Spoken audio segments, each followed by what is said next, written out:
Et voilà, bonjour et bon début de semaine à tout le monde. Ce qui s'est passé au Mali, ce qui s'est passé au Mali là, comment vous appelez ça? Des Africains qui s'entretuent entre eux-mêmes, attaquer un village et tuer des centaines de personnes.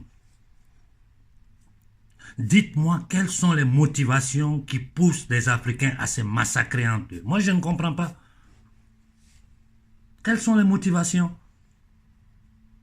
Parce qu'au Mali, là-bas, là, il y a quelqu'un qui peut dire qu'il est seulement pur Bambara, ou seulement pur Peul, ou seulement pur Dogon. Depuis des siècles, nous sommes mélangés. Les ethnies se sont mariées entre eux. Quand tu vas en Côte d'Ivoire, il n'y a pas une famille d'Akan où tu vas rentrer, tu ne vas pas trouver une fille, un fils qui est marié à un Djoula. Mais c'est quoi tout ce bordel-là? C'est quel peuple ça? L'exemple du Congo, du Cameroun, du Rwanda, ça ne nous sert pas à quelque chose. Je vous ai toujours dit que notre problème à nous, ce sont ceux que vous appelez présidents politiciens. Ce ne sont que des mécréants. Ce ne sont que des mécréants qui vivent sur la division, la corruption. C'est honteux. Mais quand les Occidentaux nous voient en train de nous massacrer entre nous comme ça, qu'est-ce que vous voulez qu'ils pensent de nous? Qu'est-ce que vous voulez qu'ils pensent de nous? J'ai dit au peuple malien, allez ouli, pour défendre votre terre. Si vous ne vous levez pas pour défendre votre terre, Ibeka va vous mettre dans des problèmes.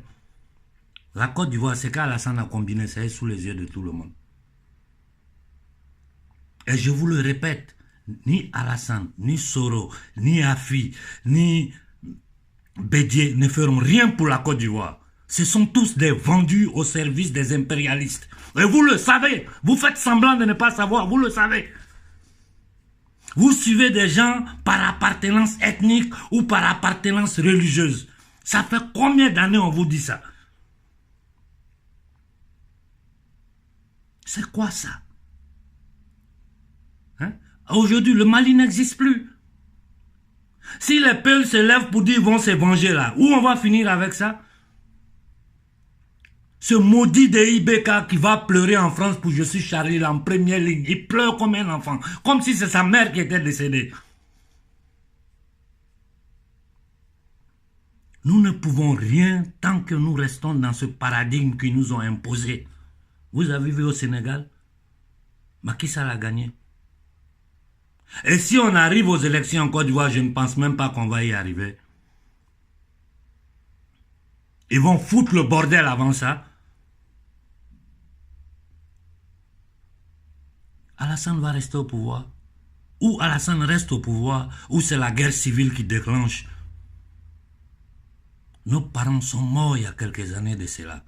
Vous avez vu comme la France a attaqué, tué les enfants sur le pont. Vous avez vu comme la France a attaqué la présidence de la Côte d'Ivoire. Déporté Gbagbo Laurent, humilié sa femme. Dans un silence total.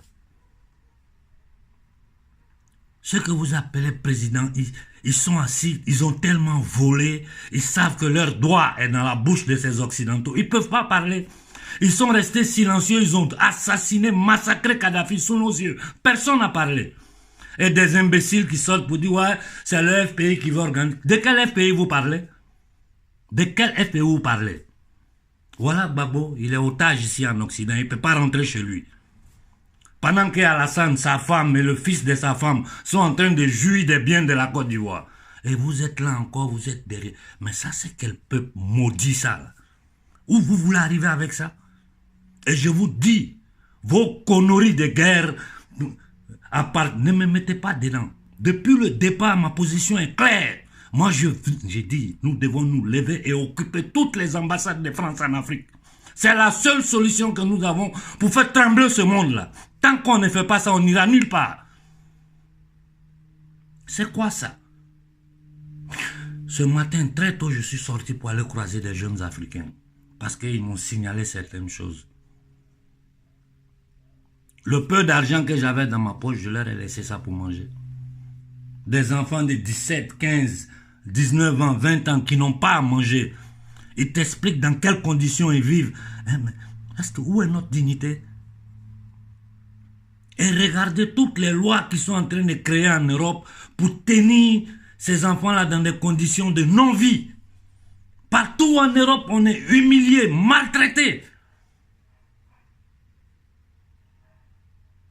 Chez nous, on ne peut pas. En dehors, on ne nous veut pas. Regardez en Libye ce qui se passe sur les Noirs.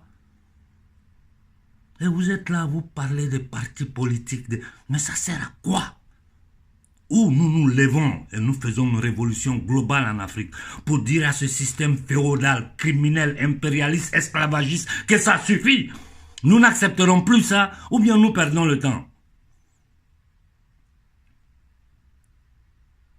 Je n'ai jamais eu 5 francs dans ce combat-là. Au contraire, j'ai mis tout ce que j'ai dedans. Où nous voulons arriver avec ça? Où nous voulons arriver avec ça? Et vous insistez dedans. Vous insistez. Des gens, ouais, la Côte d'Ivoire n'est pas un état de droit. La Côte d'Ivoire n'est pas un état. D'abord, la Côte d'Ivoire n'existe pas. Le nom Côte d'Ivoire, ça vient d'eux. Les frontières, c'est eux qui ont tracé. On va vous répéter toujours les mêmes choses. Il n'y a pas ce qu'ils n'ont pas fait pour nous diminuer, pour nous maltraiter, pour nous humilier. Jusqu'à ils ont utilisé la Bible en inventant des trucs pour mettre dans la Bible la malédiction des Cham.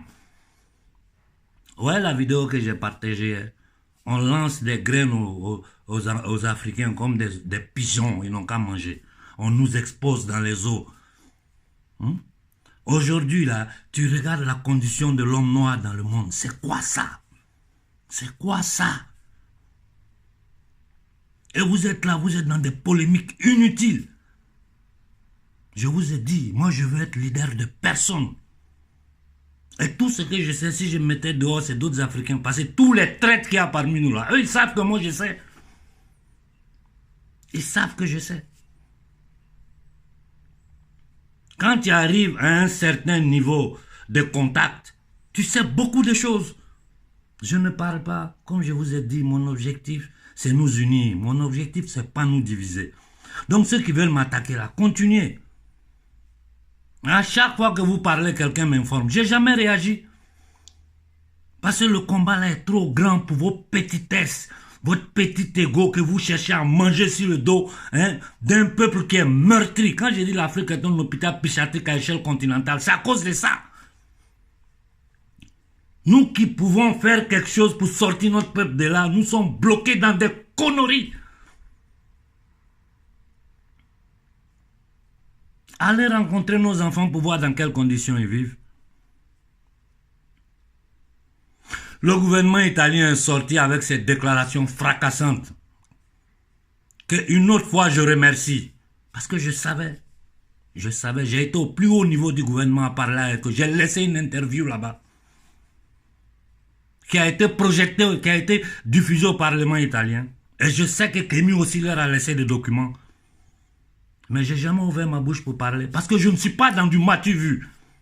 Ce que je suis en train de faire en ce moment, vous ne savez pas.